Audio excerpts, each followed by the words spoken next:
విశ్వకర్మ అంటే పరమాత్మ. ఇది చాలా ఆశ్చర్యకరమైనటువంటి తత్వం.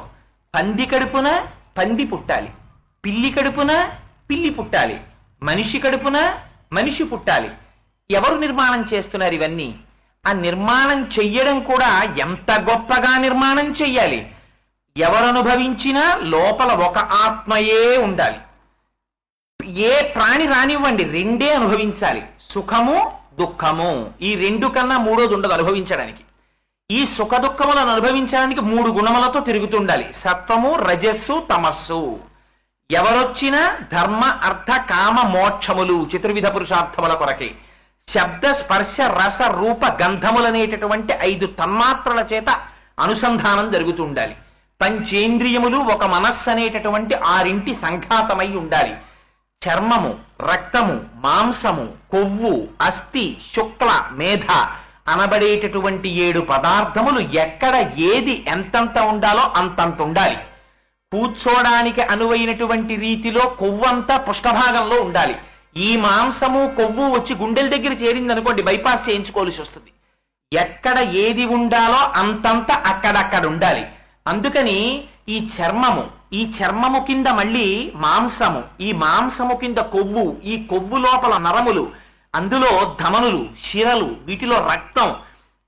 శిరస్సు దగ్గర నుంచి పాదం వరకు ఒక్క క్షణం ఆగకుండా వెంట్రుకలంత సన్నగా ఉండేటటువంటి రక్తనాళములలో నిరంతరము రక్తము తిరగడానికి వీలుగా ఒక మోటార్ పనిచేస్తూనే ఉండాలి. గుండె ఎవరు వేస్తున్నారు?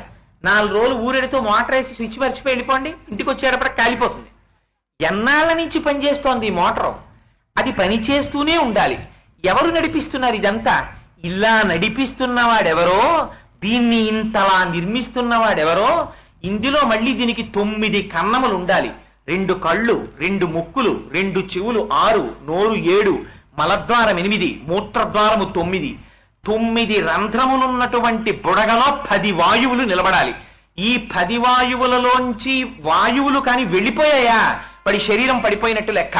ప్రాణ అపాన వ్యాన ఉదాన సమాన నాగ కూర్మ కృకర ధనంజయ దేవదత్తములనేటటువంటి 10 వాయువులు నిలబడాలి. వ్యానవాయువు ఒకటే ఉండి మిగిలిన 9 వాయువులు కాని బయటికి వెళ్ళిపోయాయా? ఆ వాయువు ఒకటి విడగొట్టేయడం కోసం కొడుకు తీసుకెళ్లి శ్మశానంలో కాల్చేసి అంచేష్టి సంస్కారం చేసి వచ్చేస్తాడు. అందుకని ఒక బుడగ తీసుకుని గుండు సూదితో ఇలా గుచ్చండి, ఠపేలని పేలిపోతుంది. మరి 9 రంధ్రములున్న గాలి బుడగలో 10 వాయువులను తాను చెప్పే వరకు ఉండేటట్టుగా నిక్షేపించిన వాడెవరు? వాడు పరమాత్మ, వాడు విశ్వకర్మ, వాడు నిర్మించాడు దీన్ని. ఇక్కడ నాలుక కోసమని ఇక్కడ పప్పు, కూర, పచ్చడి, పులుసు, పులిహార అన్ని ఇందులో పారేస్తే ఇందులోకి వెళ్ళిన తరువాత ఎంత పుల్ల కంపు కొడుతోందో.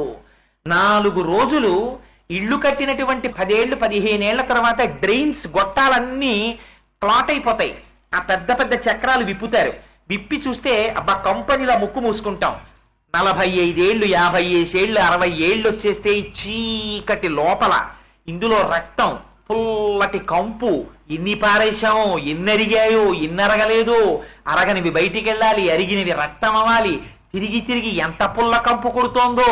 దీనిలో పారేసిన దాన్ని పుల్లకంపు అనకుండా ఇందులో కూర్చుని అగ్నిహోత్రమై పచనం చేసిన వాడెవరు? వాడొక్క రోజు నేను పచనం చెయ్యనంటే మన బ్రతుకేమిటి? అలా కూర్చున్నవాడెవడో వాడు దయాళువు, వాడు పరమేశ్వరుడు, వాడు విశ్వకర్మ, వాడు పరిపాలిస్తున్నాడు దీన్ని. వాడు పరిపాలిస్తుంటే వాణ్ణి మరిచిపెట్టి ఊరి వాళ్ళందరికీ నువ్వు నమస్కారాలు ఎడుతున్నావు. పెట్టి నేనని ఇలా చూపించి మాట్లాడుతున్నావు. పాలితాం రాక్షసేంద్రేణ నిర్మితాం విశ్వకర్మణ. నిర్మించిన వాడు పరమాత్మ, నువ్వు పరిపాలిస్తున్నవాడు రాక్షసుడు. ఒక్కనాడు పరమాత్మని గుర్తించలేకపోతున్నాడు. అది రాక్షసతత్వం కాదు. ఎక్కడుంది ఇప్పుడు రాక్షసతత్వం? అక్కడుందా, ఇక్కడుందా? ఎవరు లోపల ఇన్ని చేస్తున్న వాణ్ణి గుర్తుపట్టి వినయంతో నమస్కరించలేకపోతున్నాడో అక్కడక్కడ కృతజ్ఞత లేదు. అందుకని పాలితాం రాక్షసేంద్రేణ నిర్మితాం విశ్వకర్మణ ప్లవమానామివాకాశే దదర్శ హనుమాంపురి.